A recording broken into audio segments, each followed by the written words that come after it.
Hey now, I love sandwiches. So when my father-in-law recently gave me a couple of small moose roasts here, I thought that was a great opportunity to make some really flavorful moose pastrami. So let's get started. So I have my roasts here. I just went through and trimmed off some of the more obvious connective tissues and stuff like that, and silver skin and whatnot. Now, I should note that these aren't perfect whole muscles here. This one is actually sort of a combination of two, but what I'm going to do is, after I get the cure on it here, I'm actually going to kind of roll it together and vacuum seal it in such a way that hopefully it'll hold together a little bit, and by the time we're all done, maybe it'll slice nicely. Now, typically, pastrami is made with beef and definitely fattier cuts than what I've got here. Now, using this moose, it's going to be a nice lean alternative with the pastrami. As well, the flavors of the moose, or I've used elk and venison in the past, those gamier meats play super well with the flavors in the seasoning in both the cure as well as what we apply as a rub prior to smoking.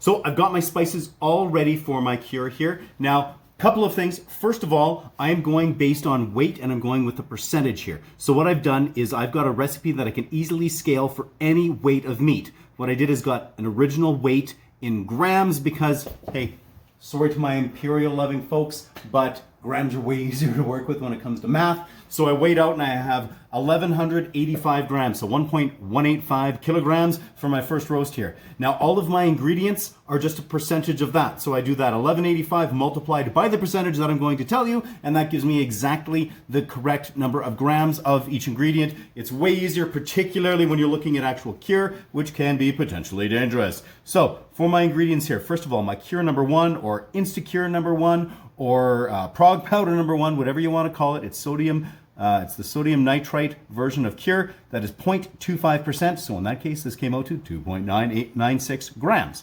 Then I've got 2.5% of pickling salt here. You can also use kosher salt, sea salt, anything that's just a non-iodized salt. Then I've got my garlic powder that is 0.25%. I've got paprika and black pepper, both at 0.4%. I've got my ground bay leaves here, that is 0.2%, and some ground allspice at 0.2% as well. And then finally, some brown sugar. I like this sort of sugar in the raw type stuff. I've got this at 2.2%. Now, the other thing here is that I'm going with an equilibrium cure, meaning that the amount of salt that I have here is the exact amount of salinity that I want in the finished product. This requires no freshening after curing, just a quick rinse and a pad dry, and you're ready to add your seasoning and smoke it afterwards. So really like this way of curing my meat. I'm going to take all of these ingredients, just get them together here in this bowl and mix them together, and then we will be ready to add this cure to our mousse.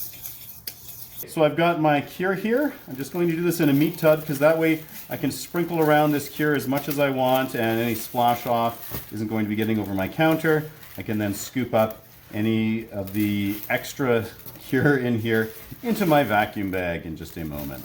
But this gives a good initial sort of all-around coating of this cure around the meat. Just like that. Okay, so you can see, like, because this does essentially open up, I have gotten that cure right into all the little cracks and crevasses, and I'm going to sort of roll it up now in order to get this into the bag. Got my lovely assistant here helping me out right now. Got my vacuum bag, and I'm just attempting to do this with one hand. Slide that right on in there. And then just going to get as much of my seasonings and cure into here as possible. Woo, just like that. So now I've got this in here, I'm just going to do my little shake and bake move. Further distribute that. And this is all sort of in that nice little roll that I was looking for. I'm just going to use my vacuum sealer here.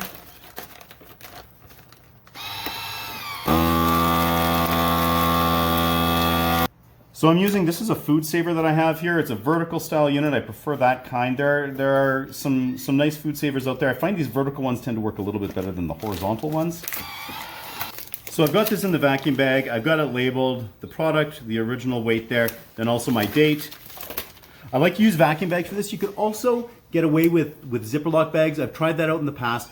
The only potential issue there is you might have a little bit of leakage because sometimes I find they don't seal 100% well. But this way I can now get it in the fridge. It's going to sit there for multiple weeks. Every day I'm going to go and just kind of give a little rub down, massage it, help work things around there with this. Let all of that flavor and that sodium nitrate just penetrate this, make a beautiful piece of meat. I do have to say the second piece here is going to be a bit of a challenge as it's really kind of coming apart. We'll see what the finished product looks like. This will be a cool experiment. Well, the curing time is over. This had 5 weeks in the fridge. That's longer than it needed to actually cure. But the nice thing about this style of curing is you can't really over cure with time. I just gave it extra time in there for all those flavors just to penetrate because I want this as flavorful as possible. So the plan here now is to take these, rinse them off, get them all of this stuff off of here, and then pat them dry with the paper towel. They're reset, and then we can add our seasoning crust. And just before we rinse this off, you can see what we're working with here. So it is nice and shiny. It's got all that cure liquid on there. We'll just rinse that off and reset. So now we do want to get a nice seasoning crust on that pastrami. This is all about just enhancing the flavor. We're not worried about adding any extra salt or anything like that. We have the perfect salinity already. But looking at flavor that we're going to put on the outside, we're going with whole peppercorns. And I'm going to tell you the percentage based on that 1.28 kilogram piece of pastrami as well as the volume. So that was 1% or 2 big teaspoons of the coarse black pepper. I've got coarse coriander here, and that is 0.175% or about a teaspoon. And then we've got some brown mustard seed here. That was 0.4% or about 1 teaspoon of that. We've got some ground coriander here, and that was 0.25% or about a half teaspoon. We've got some mustard powder in here, and that was 0.1% or about a half teaspoon. We have just some coarse brown sugar here, kind of like sugar in the raw, and that was 0.55% or again about a teaspoon. Then finally, we've got some paprika, and that was 0.25% or around a teaspoon. We've got some garlic powder, that was 0.36% or again around a teaspoon, and also a teaspoon here of onion powder, and that was 0.22%. So we're just going to get all of that into a little bowl here and just mix it up here for a second. And there we are. Okay, let's get this on our meat. So you can see after I got that rub on there, I also just lightly trussed these just to kind of help hold everything together. And that is really just because of how these were cut. And well, pellet smoker here. I've got my new Pit Boss 150 PPS. It is on the smoke setting. It is ready to go here. So let's get these onto the smoker.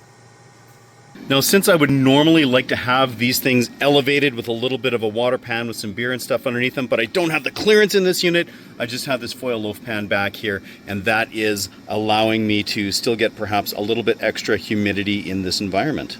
So now that everything's all set up, I've got the pastrami's on here, we've got the temperature probe and that beer in that loaf pan in there. I've got this set at 225, and we're just going to let it cook. Oh, look at these. Pastrami's been cooking for a couple of hours here. Looking gorgeous.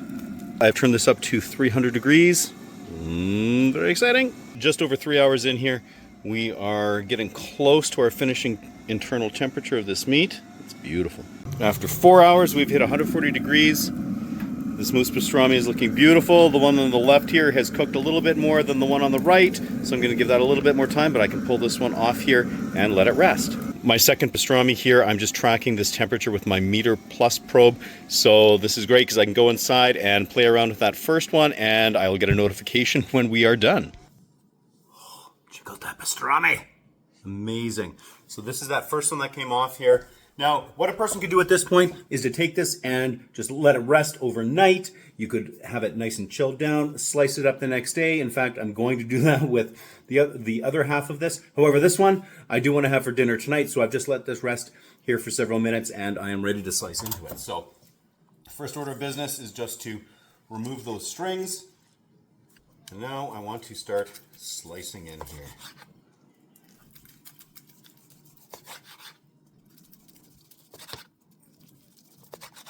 Oh, okay, I gotta try this. Just a beautiful little nug here. That is gorgeous. I wouldn't want to take this any hotter than this. I think because of that mousse, you don't want to risk overcooking it. It's just such a lean piece of meat. I'm having more, but this has so much flavor. We've got the garlic, the paprika, the onion, everything that I put on it today, everything that was in the cure. Absolutely delightful. It's got just the right salinity in here, where you know it's got that salt, but it's not overwhelming or anything like that. That's also why I really like that particular method of dry brining the meat. Super delicious. Okay, we got to make a sandwich before I eat all this. All right, it is sandwich time, and yes, for the record, I am very aware that this is definitely not a Reuben sandwich, so don't worry about that. This isn't beef pastrami, and I'm going to do whatever I want for a sandwich. So here we go. This is actually starting off with just some of my homemade sourdough bread. I've got a nice Thousand Island dressing here that my darling wife whipped up, which is looking amazing. Got some spicy beer mustard here. I'm going to just smear that across the other side here. Then I'm going to go old white cheddar. And we're going to go a bunch of mousse pastrami on this. How high do we dare go? Let's see. Right about there. I'm going to go with some of my spicy chili garlic sauerkraut. Get that onto here as well. It's made with red cabbage, which is why it's so nice and bright. I'm going to top that off with another slice of that cheese, and there we go. Boom. Huge. Let's dig in. I'm almost afraid of this sandwich here. Sizable.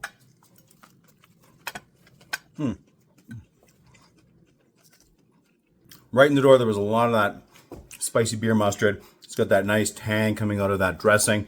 We have that pastrami. All those flavors and the coriander and everything going on with that is just fantastic in there. And that nice sort of sharp cheddar flavor going on. This is beautiful. Okay, I'm going to go annihilate this sandwich. So there you have it. This was a great way to take that piece of wild meat, turn it into something super flavorful and delicious. It's going to, I believe, please everybody here. Will have some delightful sandwiches. Even if somebody's not a huge fan of wild game, all those pastrami flavors just really take over and enhance that meat. Super delicious. So give it a whirl if you have a chance. And until next time, keep it at 11.